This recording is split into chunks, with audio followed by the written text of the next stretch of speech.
Hello everybody, म हुँ BP Regmi र तपाईँहरू हेर्दै हुनुहुन्छ बिबी रेग्मी क्लासेस।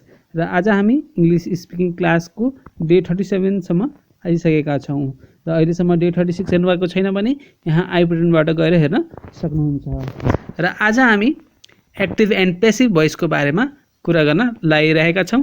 ल आउनुहोस् सुरु गरौँ इङ्ग्लिस स्पिकिङ क्लास डे 37। र साथीहरू, मैले तपाईहरुलाई भनिसकेँ आज हाम्रो topic active and passive voice रहेको छ। र सबैभन्दा पहिला हामी एक्टिभ भोइसको कुरा गरौँ। र एक्टिभ भोइसमा जान्नुपर्ने कुरा के हो भने हामीले एक्टिभ भोइस पढिसकेका छौँ, अर्थात् all tenses are active voice हो। हामीले जुन पढेका जुन 12वटा त्यो टेन्सेसहरू थियो हैन, त्यो सबै चाहिँ के हो त भन्दाखेरि एक्टिभ भोइस नै हो।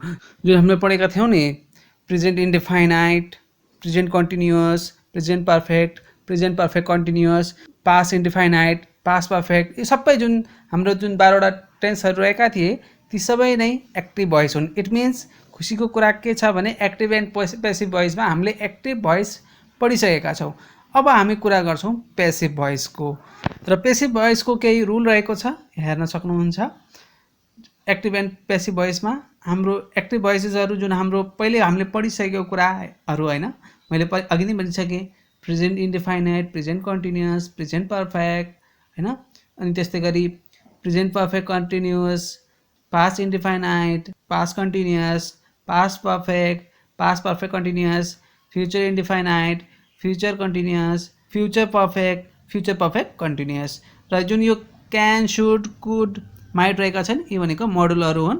र हाम्रो पेसिभ भोइस भनेको जुन तपाईँ यो रातो अक्षरमा हेरिराख्नु भएको छ, यो हामीले युज गर्छौँ। तर कसरी युज गर्छौँ त भन्दाखेरि सेन्टेन्समा यदि डु डज आयो भने हामीले त्यसको ठाउँमा इज एमआर युज गर्छौँ। इज एमआर आयो भने is being, am being, are being use गर्छौँ। त्यसै गरी हेज हेभ आयो भने has been, have been use गर्छौँ। र हेज बिन र हेभ बिनको नो चेन्ज भनेपछि जस्ताको त्यस्तै हुन्छ। डिड आयो भने हैन, जस्तो कुनै पनि सेन्टेन्स पास्टमा छ हैन भने डिड आउँदाखेरि हामीले युज गर्छौँ वाज, वर। त्यसै गरी वाज, वर छ भने वाज बिङ, वर बिङ। त्यसै गरी ह्याड छ हैन भने हामीले ह्याड बिन। त्यसै गरी ह्याड बिनमा no change. Will or shall अर्थात् फ्युचर इन्डेफाइनाइट हुँदाखेरि हामीले पेसिभ भोइसमा जाँदाखेरि will be or shall be. Will be or shall be हुँदाखेरि नो चेन्ज। त्यसै गरी विल ह्याभ र सेल ह्याभ आयो भने will have been or shall have been हुन्छ। त्यसै गरी will have been, shall have बीमा नो चेन्ज।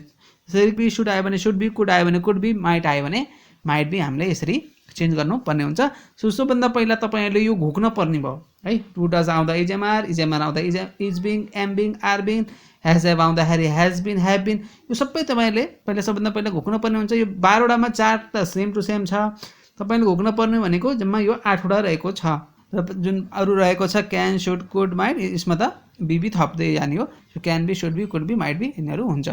र अब पेसिभ भोइसमा एकदमै इम्पोर्टेन्ट 3टा रुलहरू रहेका छन्, त्यसको कुरा गर्छौँ। र एक्टिभ र पेसिभ भोइसमा केही रुलहरू रहेका छन् र त्यो रुलहरू यस प्रकार रहेका छन्।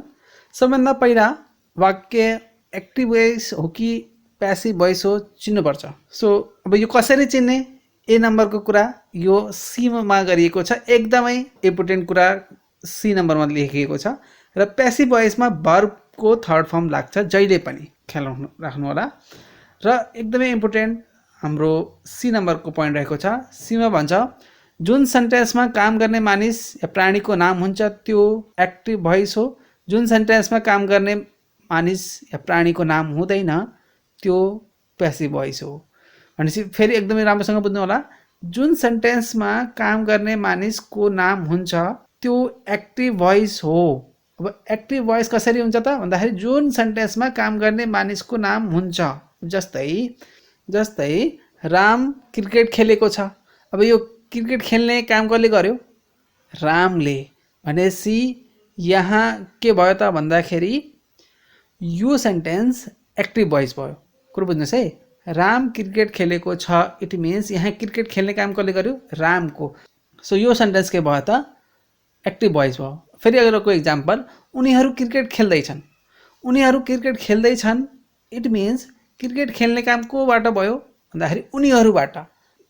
अब तपाईँहरू यहाँ नजोकिनु होला, काम गर्ने मानिसको नाम हुन्छ भन्दैमा एक्ज्याक्टली नाम नभए पनि त्यहाँ उनीहरू त छ नि, उनीहरू भनेकै के हो त, यो एउटा त नाम हो नि त, हो कि नै। उनीहरू भनेपछि खेल्ने क्रिकेट खेल्ने काम को भयो, उनीहरूबाट भनेपछि यो पनि के हो, एक्टिभ भोइस हो। अब पेसिभ भोइसको कुरा जस्तै खाना पाक्दैछ, अब के खाना के आफै पाक्छ र, हैन। यहाँ पकाउने मान्छे त पकाउने मान्छेको नाम त छैन नि। इट मिन्स यो के हो, पेसिभ भोइस हो। खाना आफै त पाक्दैन। अब जस्तै अझै एउटा इक्जाम्पल लिनुहोस्, जस्तै घोडालाई सजाइँदैछ। अब यहाँ घोडा आफै त सजिने होइन, घोडालाई सजाइँदैछ भनेपछि सजाउनेको नाम त छैन, कसले सजाएको त घोडालाई, हैन, त्यो छैन नि। भनेपछि यो यहाँ फेरि पढ्नुहोस्, जुन सेन्टेन्समा काम गर्ने मानिस या प्राणीको नाम हुँदैन त्यो पेसिभ भोइस हो। अब घोडालाई सजाइँदैछ, अब घोडा आफै त सज्दैन नि, हैन, त्यसमा नाम त छैन, कसले सजाएको त घोडालाई, हैन, भनेपछि त्यो के हो, पेसिभ भोइस हो। सो अब यहाँ चाहिँ इक्जाम्पलहरू हेर्नु, जस्तै घोडा सजावट भइरहेको छ, मैले भर्खरै जुन तपाईँहरूलाई भने यहाँ भयो, घोडा सजावट भइरहेको छ।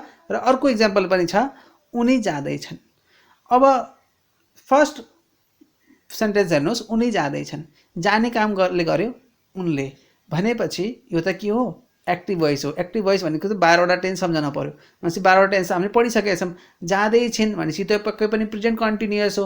उनी भनेपछि सी इज, जाँदै भनेपछि गोइङ, भनेपछि यसको एन्सर भयो सी इज गोइङ। अब घोडा सजावट भइरहेको छ भनेको छ, यो सेन्टेन्स कस्तो हो, घोडा सजावट भइरहेको छ भनेपछि त यो पनि प्रेजेन्ट कन्टिन्युअस हो। भनेपछि अब यहाँ हेर्नुहोस्, प्रेजेन्ट कन्टिन्युअस भन्ने बित्तिकै इज एम आर हो, तर हाम्रो यो सेन्टेन्स पेसिभ भोइसमा छ। पेसिभ भोइसमा के लाग्छ, is being, am being, are being, भनेपछि यहाँ के हुने भयो, द हर्स इज बिङ। अब सजावट भनेको छ, अब सजाउने भनेपछि डेकोरेट हुन्छ, भनेपछि त्यसको थर्ड फर्म भनेपछि डेकोरेटेड, भनेपछि हाम्रो के हुन्छ, the horse is being decorated. आशा छ तपाईँहरूले बुझिराख्नु भएको छ। हामीले यो सेन्टेन्स पेसिभ भोइस भएको कारणले गर्दाखेरि यताको is being, am being, are being use गऱ्यौँ कि, किनभने यो सेन्टेन्स थियो प्रेजेन्ट कन्टिन्युअसमा। प्रेजेन्ट कन्टिन्युअस भनेपछि इज एमआर, तर यसको हामीले अपोजिट युज गर्ने हो, भनेपछि is being, am being, are being मध्ये एउटा युज गर्ने हो। अब द हर्ससँग अब हाम्रो एउटा घोडा हो, सो इज बिङ डेकोरेटेड। फेरि अर्को इक्जाम्पल हेरौँ, मोटरसाइकल बिक्री भइसकेको छ र अर्को छ श्याम गइसकेको छ। अब पहिला श्याम गइसकेको छको कुरा गरौँ। जाने काम कसले गर्यो, श्यामले। अनि भर्खरै हामीले के पढेका थियौँ, जुन सेन्टेन्समा काम गर्ने मान्छे या प्राणीको नाम छ त्यो एक्टिभ भोइस हो।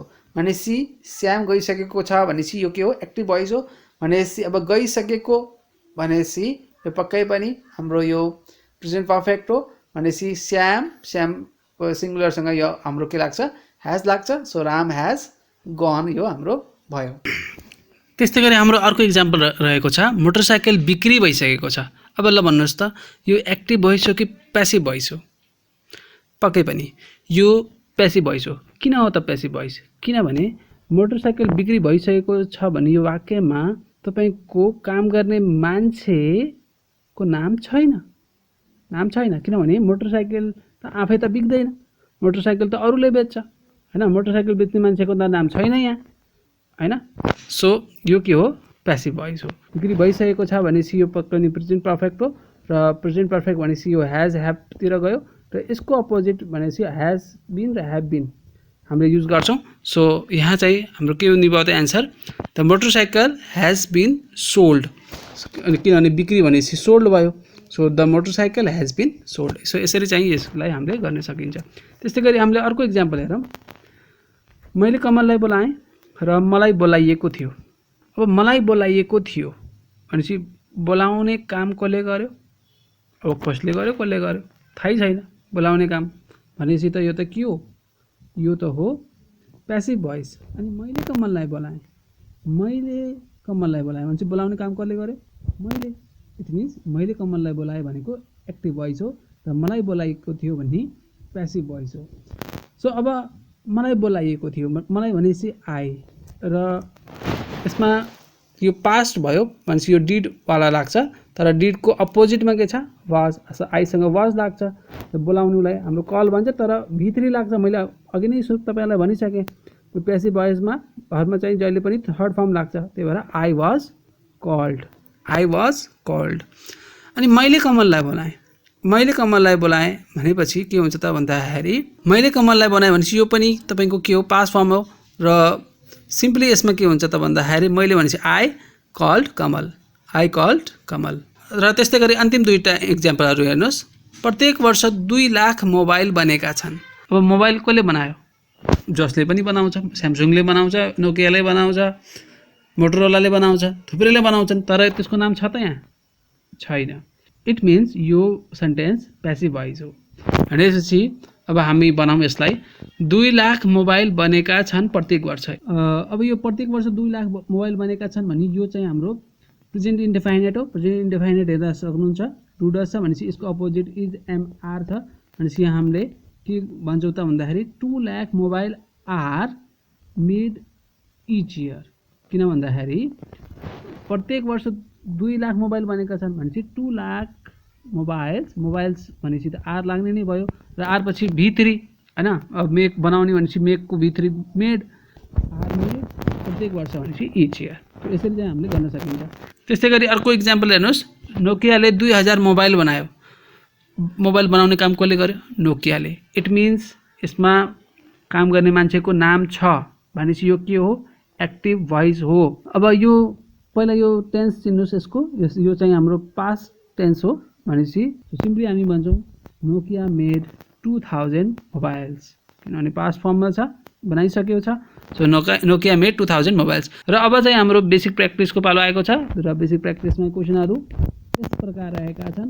एकदमै सजिला क्वेसनहरू रहेका छन् र आशा छ तपाईँहरूले सजिलै गर्नुहुनेछ र अन्तिमसम्म यो भिडियो हेर्नुभयो त्यसको लागि धेरै धेरै धन्यवाद। Thank you very much.